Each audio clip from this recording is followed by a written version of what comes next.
My name is David Hundeyin. I'm an investigative journalist from Nigeria, and I'm constrained to send out this public appeal to the Ghanaian government, to the Ghanaian President and Akufo Addo, the Ghanaian Minister of the Interior, Honorable Ambrose Derry, and to the Chair of the Ghana Refugee Board, Prof. Kenneth Atafua. I fled Nigeria in 2020, and I applied for asylum in Ghana in early 2021. In May 2022, I was granted refugee status in Ghana. Consequently, I was also issued a Ghanaian refugee travel document, a refugee passport, which I have subsequently used extensively to travel across Africa and around the world. Now, last month, when there was the ongoing back and forth between those who wanted to go to war within the ECOWAS bloc, those who wanted to go to war with the coup regime in Niger, and those who didn't, something happened. The Nigerian President, Bola Ahmed Tinubu, made a move to deploy Nigerian special forces illegally into Nigerian territory to enforce a no-fly zone, which is a euphemism for essentially staging a military attack, an unprovoked military attack against an independent sovereign nation and a friendly country to Nigeria. As was expected, most people in the Nigerian government, in the Nigerian military, and in the citizenry at large weren't at all on board with this. But Mr. Tinubu was clearly desperate to start this war with Niger, a war that nobody wanted. Subsequently, a secret document was leaked to me, a document which contained basically attack instructions and basically staging plans for this illegal invasion of Niger. And I knew that by putting this document out, I could potentially stop a catastrophic invasion, which would lead to an immense and unnecessary loss of West African life. So that's exactly what I did. Early August, I put out this document. And it had the desired effect. It did, in fact, stop the invasion. Subsequently, Mr. Tinubu then tried to seek permission from Nigeria's Senate to deploy the Nigerian military into Niger. The Senate knocked this back. And to all intents and purposes, the invasion essentially became a stillbirth, right? It didn't happen. Which, from the point of view of, I think, any right-thinking person in the ECOWAS sub-region, was definitely a good outcome, right? What definitely under no circumstances should have happened should have been a military invasion of Niger by Nigeria, leading to an outcome that no one would have been better off. I could spend an hour explaining the many different ways that this would have been a terrible idea, but I'm sure most people know this just as well as I do. It would have been something that would have been catastrophic and would have benefited nobody except probably Mr. Tinubu himself.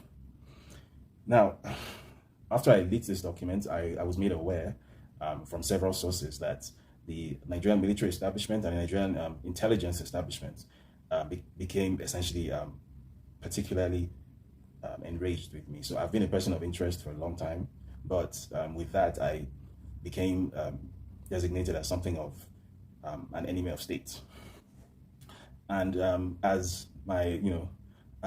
fortune or luck, bad luck would have it, just a month before this happened, the fact that I do travel with a Ghanaian passport, that I have a Ghanaian passport and I travel with it, had become exposed to the public through no fault of my own, following a very unfortunate event in Zimbabwe, after which the permanent secretary at the Zimbabwean Ministry of Information, probably thinking that he was scoring a point against some sort of foreign journalists, following their issues with foreign journalists, decided to tweet to a global audience the fact that I did claim asylum in Ghana and that I travel with a Ghanaian travel document. As a result of this, the Nigerian establishment knew who to speak to if they wanted to get a hold of me. They were aware that I claimed asylum in Ghana and that I used a Ghanaian travel document. So I was informed that a Nigerian intelligence agency, I'm not sure whether it was the National Intelligence Agency or the Defense Intelligence Agency, but one of these foreign intelligence institutions dispatched a jet to Accra to basically have me illegally rendered to Nigeria. Apparently they wrote a letter to the Ghanaian government accusing me of apparently aiding terrorism by supposedly revealing the locations of soldiers, and apparently I was also guilty of treason, whatever that means. Now, it seemed as if the matter was going to end there. But more recently, I've come to find out that the Tinubu government is still trying very hard to enact some sort of illegal rendition. So the latest tactic apparently is to lean on the Ghanaian government and accuse me of having apparently sabotaged an ECOWAS mission, and in so doing, basically compromised the bloc security of the ECOWAS region, in which case Ghana, being itself an ECOWAS member, is then obligated to cancel my asylum, to revoke my refugee status, and to revoke my Ghanaian passport. The Nigerian government's hope is that in revoking my passport, whatever travel privileges or visa or residency privileges I enjoy anywhere in the world will be compromised, and as a result, it will then be more possible for them, using the various avenues that are available to obviously a nation state, to have somebody extradited or to have somebody illegally rendered. In this case, a journalist who fled the country because of his work and claimed political asylum in another country and gained full refugee status. But the Nigerian government obviously has no problem trying to flout international law in this way. Now, the reason I'm making this appeal publicly to the Ghanaian government and to the individuals I mentioned at the outset is because I'm aware that even though the Ghanaian government, as I mentioned, has a very relatively great track record when it comes to obeying international law and not behaving obnoxiously in the international space, which was why I chose to claim asylum in Ghana in the first place. I'm also aware that there's a limit to which Ghana might be able to resist the cajoling or the bullying of Nigeria, which obviously exerts a lot of influence over the Ghanaian government. So I thought it would be prudent to put this out there. I know that the Nigerian government is trying to do all of this in secret, which is why I was only able to obtain this information, through a fashion, right? This isn't information that is out there, but I'm putting it out there on purpose, hoping that it makes some kind of a difference. Because at the end of the day, I do believe that just the same way as Ghana had every opportunity to give me up in the first place. When I came asylum in Ghana, there was every opportunity to use me as a diplomatic bargaining chip with Nigeria if it wanted to. But I know that Ghana is not that kind of country. I know that the Ghanaian government historically has a lot of respect for international law. The Ghanaian government historically has a very strong Pan-Africanist outlook, and the Ghanaian government generally tends to lend itself to being a safe haven for people who are fleeing political persecution from wherever they are in West Africa, in Africa, and in the world at large. There's a very good reason why, even during my time in the safe house in Accra, there were quite a number of journalists and whistleblowers who were in similar situations, who were also spending time in Accra. They weren't even just from West Africa or even from Africa. There were people from Europe there as well. That's the kind of stellar reputation that Ghana has when it comes to being a safe haven and an oasis of stability in what is generally still a very unstable area. So I want to urge the Ghanaian President, President Akufo Addo, the Ghanaian Interior Minister, the chairman of the Ghana Refugee Board, the Ghanaian Immigration Services, all of whom are apparently being linked on by the Nigerian government, to consider not only obviously the fact that I have been obviously granted full refugee status in Ghana, and the Nigerian government is trying to make Ghana blood guilty, right? The Nigerian government is trying to get Ghana to break international law so as to find a way to have me return to Nigeria. And the entire purpose of having me return to Nigeria is to even a personal score, because the person who is apparently the president of Nigeria now, as I'm sure everyone is aware, has a personal bone to pick with me, because I am the journalist who is responsible for essentially destroying whatever false reputation he was trying to build in the international space. I'm the journalist who revealed that Bola Ahmed Tinubu is a drug trafficker and is a certificate forger, both of which are about to have a significant impact on his continued stay in office. This is an attempt to settle a grudge, using a sovereign country, which is Ghana, as a sort of blunt force tool to get at one individual. This is the exact kind of behavior that the Nigerian state was renowned for during the 80s and the 90s under the military era. And at that time, some of these very people who are in power now, including the supposed president in power right now, did actually find some sort of refuge, safe refuge and haven in Ghana. Right? And I'm sure the Ghanaian intelligence agencies, the Ghanaian security services, the Ghanaian immigration services obviously have records of all of these. Ghana has a long and storied relationship with Nigeria in so many ways.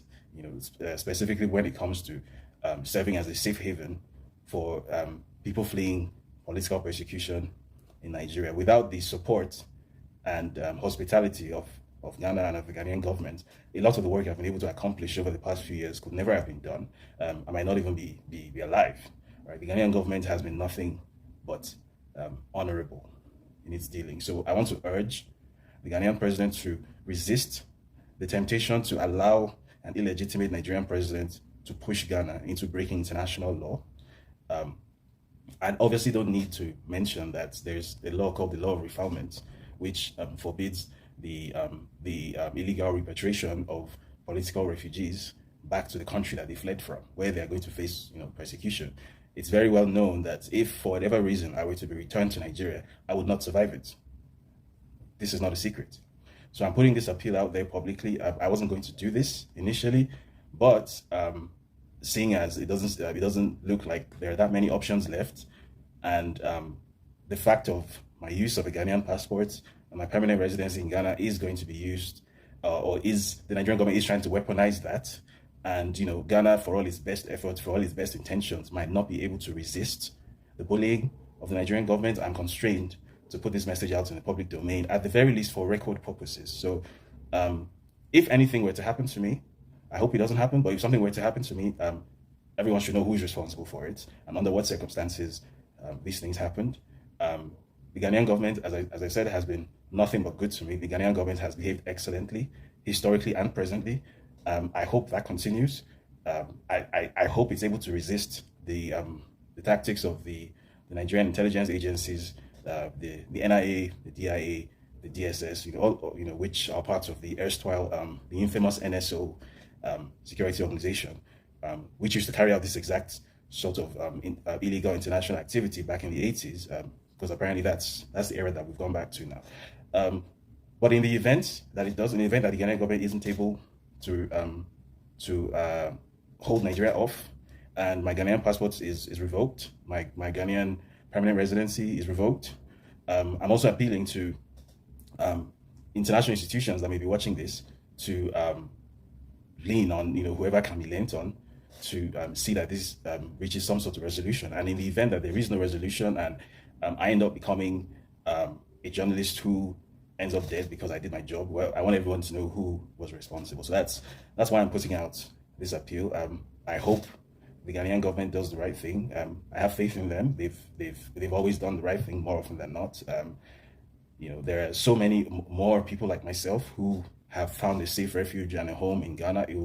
I think it would be a very sad thing if that reputation that this country has built for itself should be damaged because of an illegitimate president in Nigeria who is essentially trying to personalize the apparatus of state and use it to pursue his personal vendetta around the world. So that's all I have to say this evening.